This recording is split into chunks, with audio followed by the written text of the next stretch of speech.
大家好，欢迎来到我的中文课堂。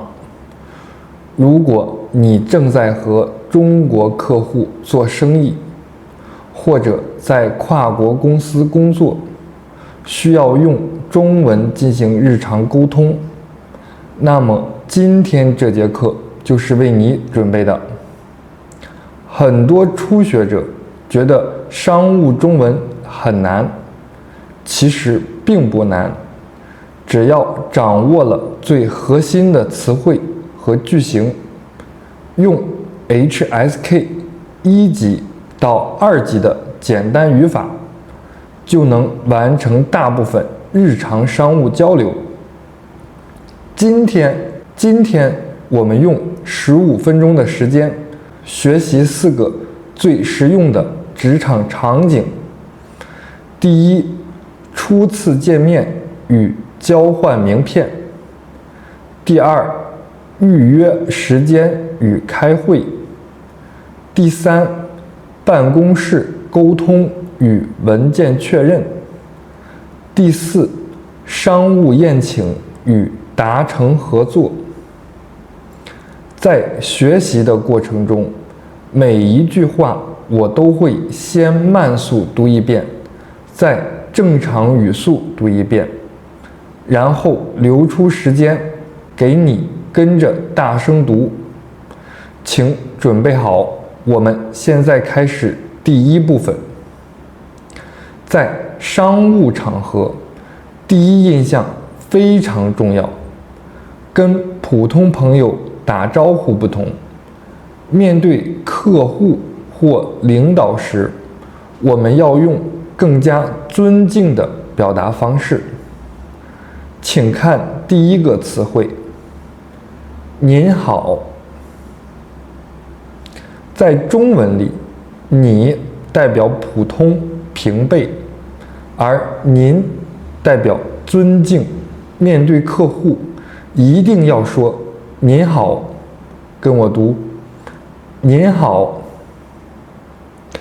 接下来是自我介绍，句型是我是某某公司的某某职位。比如你说您好，我是苹果公司的销售经理。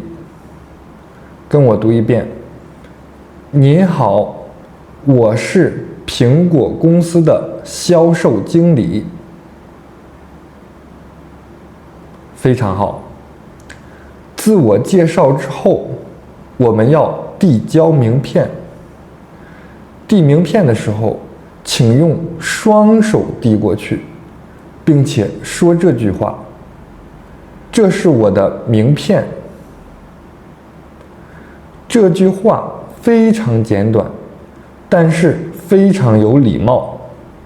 跟我读，这是我的名片。对方接下名片之后，你需要表达客气。常用的2句话是认识您很高兴，以及请多关照。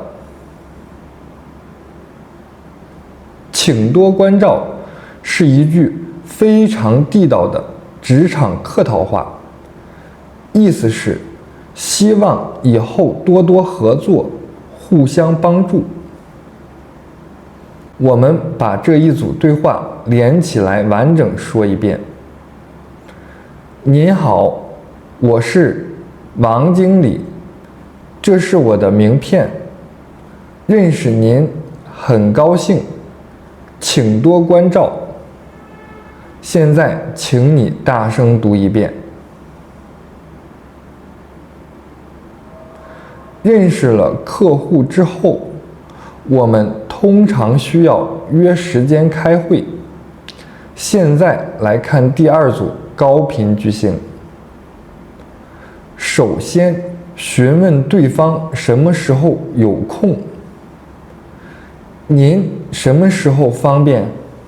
方便这个词在商务交流中使用频率极高。跟我读，您什么时候方便？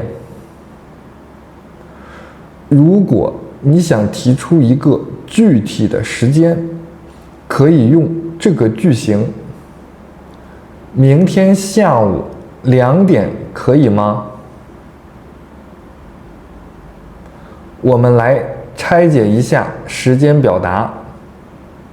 明天下午2点，如果时间合适，对方通常会回答好的，没问题，或者明天见。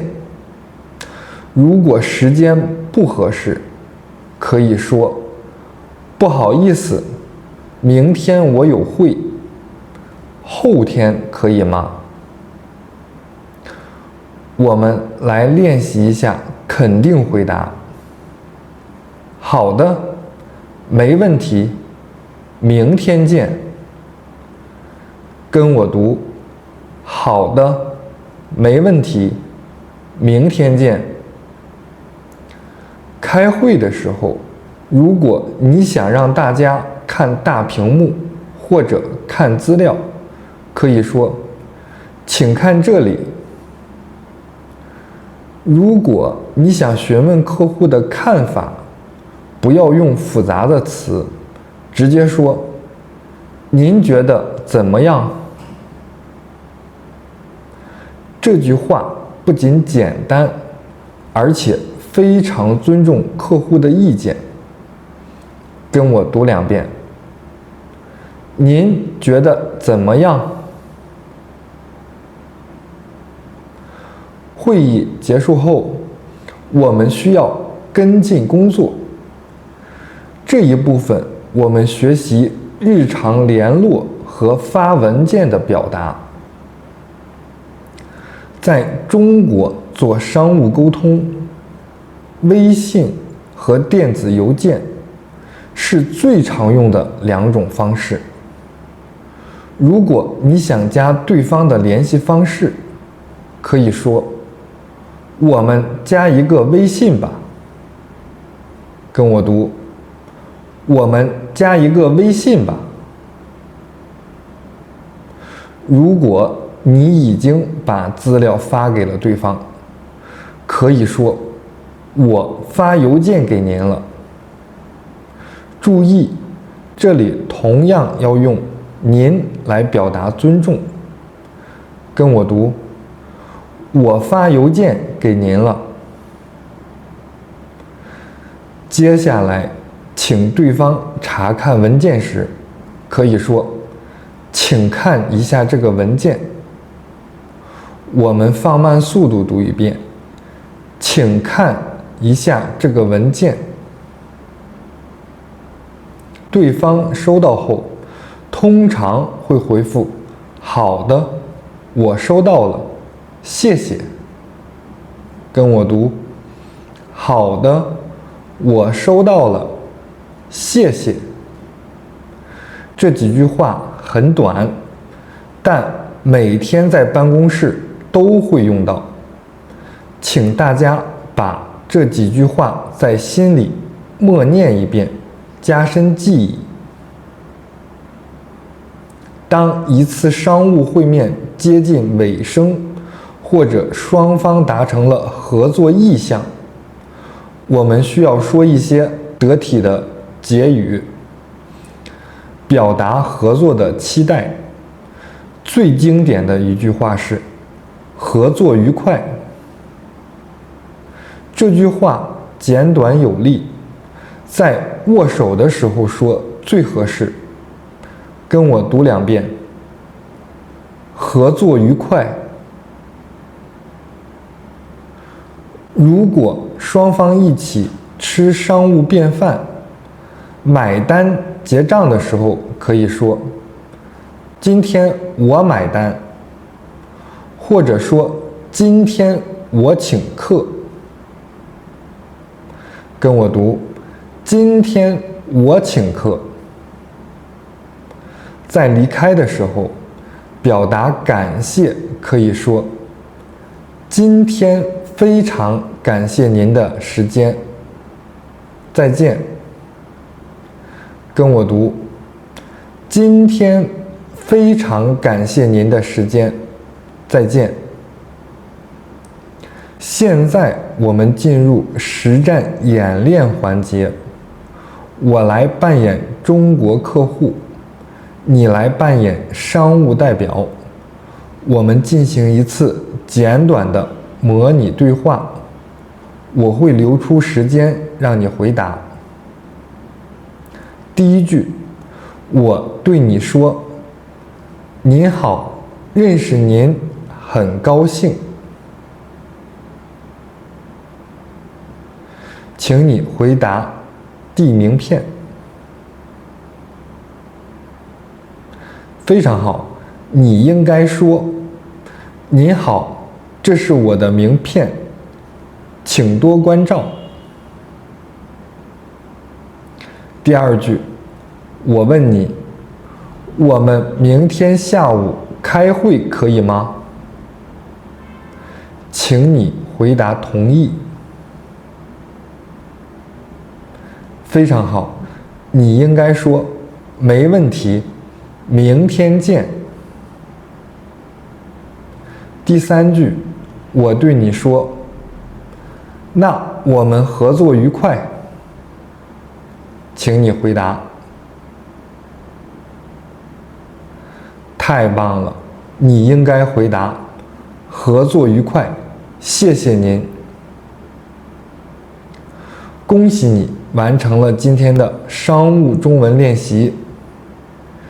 今天学的句子虽然简单，但完全足够应付日常的商务交流。建议你把这个视频收藏起来，每周练习2到3遍，直到脱口而出。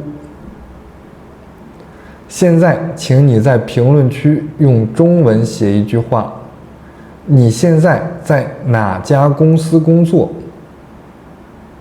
我会在评论区逐一为大家纠正发音和语病。如果这个视频对你的工作有帮助，请长按点赞并点击订阅按钮。我们下期中文课再见。